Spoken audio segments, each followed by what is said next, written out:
फिर एक नया वीडियो लेके आई हूँ। सो गाइस, आज के इस वीडियो में आपको बताने वाली हूँ कि एक्सपेक्टेड कट ऑफ क्या जा सकता है। जैसा कि आप सभी लोगों ने पीएनएसटी का एग्जाम दिया हुआ है, ठीक है, और उसके अकॉर्डिंग आप लोगों के मार्क्स भी आ चुके हैं। अभी जो मैंने नॉर्मलाइजेशन का वीडियो अपलोड किया था उसके अकॉर्डिंग आप लोगों ने बहुत सारे ऐसे बच्चे हैं, समथिंग 55 कुछ है, जिन लोगों ने मुझे उनके नंबर कमेंट किए हैं। सो गाइस, वो नंबर बहुत अच्छे हैं, है ना, यानी कि आपका हो सकता है, आप इस लाइन में चल रहे हो कि आपका हो सकता है। एससी वालों ने भी 70 अबव क्रॉस किया है, यानी बहुत अच्छे नंबर आए आप लोगों के कि आपका हो सकता है। तो गाइस, आज के इस वीडियो में आपको पीएचडी के कट ऑफ के अकॉर्डिंग बताऊंगी।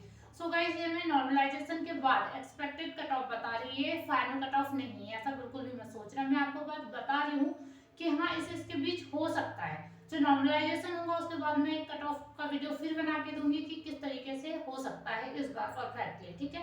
पर ये जो है मैं एक्सपेक्टेड कट ऑफ बता रही हूँ, वो इसलिए क्योंकि आप सभी लोगों के ये कमेंट आ रहे हैं कि दीदी मेरे इतने नंबर है, मेरा हो सकता है या नहीं, मेरे इतने नंबर आए हैं, मैं होंगी या नहीं क्वालिफाइड या ऑल है, ओके। आज के इस वीडियो में आपके सारे वही डाउट क्लियर करने वाली हूँ, तो आप वीडियो में लास्ट तक बने रहे और देखें कि कट ऑफ किस तरीके से जाएगा, ओके। स्टार्ट करते हैं। जैसा कि पीएचडी का एग्जाम इस बार 10 शिफ्ट में हुआ, और कुछ एग्जाम पेपर जो थे वो अच्छे थे यानी इजी थे, एंड कुछ ज्यादा हाई थे यानी हार्ड थे, ओके। उसके अकॉर्डिंग जो होता है नॉर्मलाइजेशन होता है। जब एग्जाम हमारे बार बार होते हैं यानी एक ही एग्जाम 2-3 बार लिया जाता है, तो उसमें नॉर्मलाइजेशन की प्रोसेस की जाती है, अप्लाई की जाती है। एक बार होता है तो नहीं की जाती, ठीक है। आपके 10 शिफ्ट में थे तो ये बहुत बड़े लेवल पे होने वाला है, क्योंकि 10 क्वेश्चन पेपर्स को नॉर्मलाइज करके जो फाइनल रिजल्ट आपका निकालेंगे वो देखने वाला होगा कि किस तरीके से निकालते हैं, क्योंकि जो नंबर है वो कम आए, सारे स्टूडेंट्स के कम आए, तो चांसेस है इंक्रीज होने के नंबर, ठीक है। तो जिन भी बच्चों के थोड़े कम आए हैं कैटेगरी वाइज, सब बिल्कुल टेंशन ना करें, ये वीडियो पूरा देखें। स्टार्ट करते हैं, मैं आपको बता दूंगी कट ऑफ किस तरीके से जाएगा। हम सबसे पहले बात करते हैं जनरल कैटेगरी वाले को। तो जैसा कि पिछले बार कट ऑफ गया था, ठीक है, समथिंग 85 to 90 उनको चाहिए थे जनरल वालों को, पर इस बार जिस तरीके से मार्किंग हुई है उसके अकॉर्डिंग आप लोगों को 70 प्लस भी अगर जनरल वाले स्टूडेंट्स है तो हाँ, उनके चांसेस है कि उनका हो सकता है, ठीक है, उनको सीट्स अवेलेबल हो जाएगी गवर्नमेंट की, क्योंकि जो पेपर था बहुत टफ आया था, जो मार्किंग है वो बहुत कम है, तो थोड़ा इंक्रीज ही होंगी। अगर आपके 70 अबव है, बहुत सारे स्टूडेंट ऐसे हैं जिनके 80 प्लस भी है, ठीक है, एकदम कम ही ऐसा नहीं है किसी को 70 से नीचे है। वे लोग फाइनल है कि उनका होना ही होना है, ठीक है, चाहे वो एससी के हो, एसटी के हो, किसी भी कैटेगरी के हो, 80 तक है मतलब आप फाइनल आपका होना है यानी होना है, कंफर्म है, ठीक है। जो जनरल वाले हैं उन लोगों को 70 अबव कंफर्म की आपको चाहिए है, ठीक है। इसके बाद हम बात करते हैं ओबीसी कैटेगरी की, ठीक है। जो ओबीसी कैटेगरी वाले स्टूडेंट्स हैं उनको 65 to 70 तक चाहिए है। वैसे ये ओबीसी वालों के लिए 65 है, आज से 5 साल 6 साल पहले की बात है जब हमारा कट ऑफ आया थे, तो जो 65-70 उस टाइम तो एसटी वालों को जरूरत थी इतने मार्क्स की। सोचो अगर वो ओबीसी के लिए जा रहा है, हो सकता है इतना एक्सपेक्टेड, तो इसका मतलब कि जो 10 शिफ्ट में एग्जाम हुआ वो ज्यादा हार्ड था, ओके, तो उसके अकॉर्डिंग ही कट ऑफ सेट होगा। तो जो है ये है ओबीसी वालों के लिए बहुत बहुत बहुत ज्यादा कम है ना। अगर आपके 65 to 70 समथिंग आए हैं तो आपके चांसेस है कि आपको उन 810 में से कोई ना कोई सीट जरूर अलॉट हो जाएंगे, ओके। इसके बाद हम बात करते हैं ईडब्ल्यूएस कैटेगरी की, जिसमें जो ईडब्ल्यूएस है उन लोगों में बहुत सारे स्टूडेंट थे, बहुत अच्छे नंबर आए, जिन लोगों ने भी कमेंट करके बताया है बहुत अच्छे नंबर आए, उनका तो फाइनली हो ही जाना है, पर वो स्टूडेंट जिन लोगों के थोड़े कम आए हैं इंक्रीज होने के चांसेस है, और कट ऑफ एक्सपेक्टेड इतना है कि 58 to 65 तक उनका जा सकता है कट ऑफ, ठीक है। तो मतलब 65 तक तो उनके नंबर चाहिए ही है, और कौन 58, क्योंकि जो नंबर है वो इंक्रीज होंगे। अगर आपके 55 भी नंबर है तो आप मतलब होपफुल जरूर रहे कि आपके थोड़े इंक्रीज हो जाएंगे, ठीक है। तो आप ऐसा बिल्कुल ना सोचिए कि आपका नहीं होगा, ये ओनली मैं डीएमई के लिए बता रही हूँ, अभी डीएचएस का तो कोई मैटर ही नहीं है यहाँ, ठीक है। तो ऐसा मैं सोचना चाहिए डीएचएस की काउंसलिंग है वगैरह वगैरह, ऐसा कुछ भी नहीं है। मैं डीएचएस का आपको बाद में बताऊंगी कि क्या होने वाला है, ठीक है। ये ओनली हम डीएमई की बात कर रहे हैं, 810 सीटों की बात, जिसके अकॉर्डिंग आपके नंबर आए हैं तो आपको वो 810 सीटें अलॉट हो सकती है, ठीक है। तो ईडब्ल्यूएस की बात आती है तो यहाँ 58 to 65 समथिंग आपके होना चाहिए, ठीक है। इसके बाद हम आते हैं एससी कैटेगरी पे। जो एससी कैटेगरी वाले स्टूडेंट्स हैं उनको 55 to 60 हाई भी जा सकता है, ठीक है, नंबर बढ़ते हैं। वो देखो एससी वालों के रिजर्व सीट्स रहती है, उन सीट्स के अकॉर्डिंग अगर ज्यादा नंबर है स्टूडेंट्स के, लाइक किसी के 60 अबव है और वो लाइक समझ लो कि 50 सीट है, और ऐसे बच्चे जिनके कि 50 बच्चे जिनके कि 65 है वो आ रहे हैं एससी में, तो कट ऑफ उसके अकॉर्डिंग जाता है। ठीक है, ये तो आप लोगों को भी पता होगा कट ऑफ इस तरीके से बनता है। तो जो रिजर्व सीट रहती है एससी एसटी ओबीसी 810 सीट है, इसमें सारी रिजर्व सीट है कि एससी वालों के लिए कितनी है, एसटी वालों के लिए कितनी है, ओबीसी जनरल है ना, तो जनरल और ओबीसी वालों की ज्यादा सीट्स होती है हमेशा। तो जो एससी वालों को कट ऑफ हम अभी के अकॉर्डिंग मान सकते हैं वो आपको 55 to 60 या 65 भी हो सकता है। ठीक है, तो समथिंग आपके अगर नंबर बढ़ते हैं तो आपको बहुत अच्छा आपको सीट मिल सकती है। ठीक है, और जिन लोगों के हैं उनके लिए तो बहुत ही अच्छी बात है।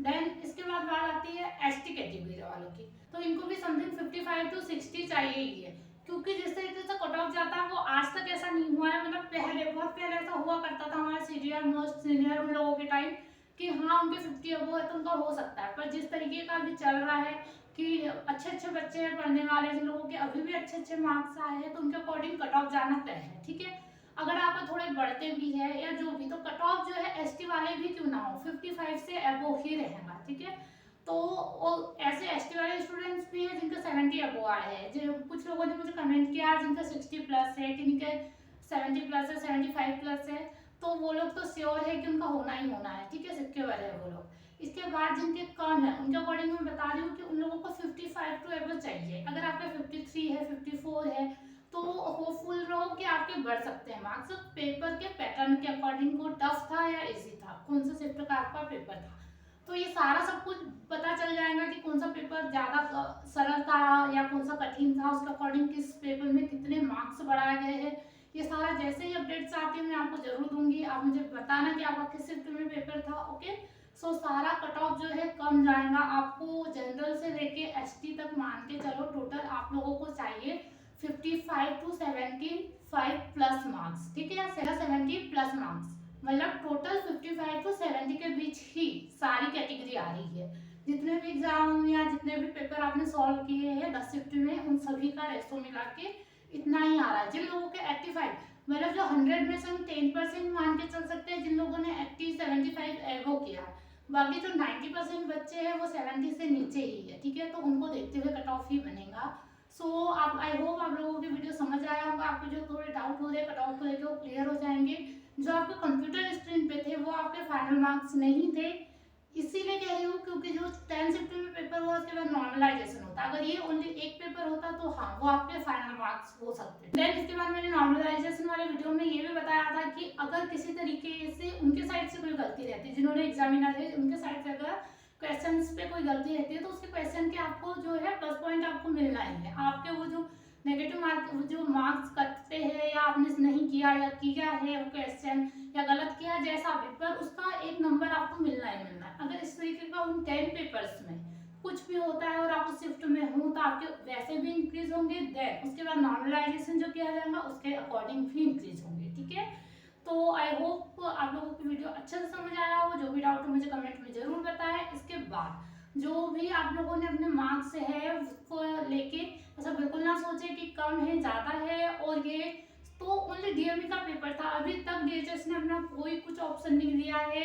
बहुत सारे लोगों के कमेंट है कि 2022 का पीएचडी एग्जाम कब होने वाला है। ठीक है, तो गाइस अभी जैसे ही डीएचएस का सब सॉल्व होता है, अगर डीएचएस का पता चल जाता है कि डीएचएस साथ में काउंसलिंग करवा रहा है या अलग से पेपर ले रहा है, उसके बाद ही सबको डिसाइड हो सकता है कि क्या होने वाला है आगे। अभी ओनली डीएमई का था। बहुत सारे स्टूडेंट ऐसे होते हैं जो अपनी सीट्स छोड़ देते हैं। ठीक है, या बहुत सारे ऐसे होते हैं जिनका अदर इसमें हो जाता है। जिन लोगों ने पीएमएसटी का एग्जाम दिया है, ऐसे बहुत सारे जिन्होंने पीएटी का एग्जाम दिया होगा या अदर आर्मी नर्सिंग का दिया होगा, उनका अगर उसमें सिलेक्शन हो जाता है और इसमें भी हो जाता है तो सीट्स को खाली छोड़ के वो अदर इसमें चले जाते हैं, तो मतलब सीट्स खाली रह जाती है। उसके बाद आपकी जो है वेटिंग वाली भी प्रोसेस होती है, मतलब बहुत सारे ऐसे ऑप्शंस मिलते हैं।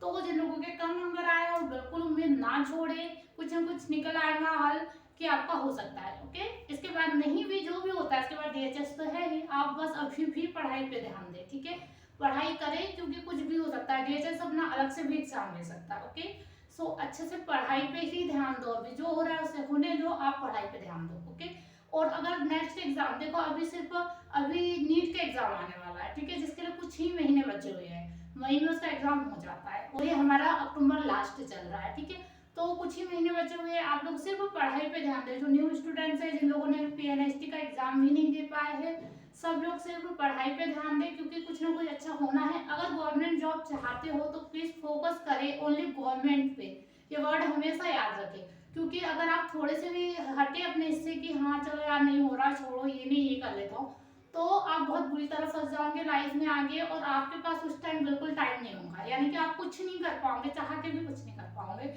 तो आप लोगों के पास अभी टाइम है, तो प्लीज कुछ अच्छा करने का ही सोचे। अगर अभी नहीं हो रहा है तो नेक्स्ट टाइम दो अपने आप को, ठीक है। ये ना सोचो कि हम प्राइवेट में चले जाते, ये कर लेते, वो कर लेते, इसे छोड़ ही देते। ऐसा कुछ भी मत करना। जो आपका टारगेट है उसे हमेशा याद रख के चलना, ताकि आगे की लाइफ आपकी सिक्योर हो जाए।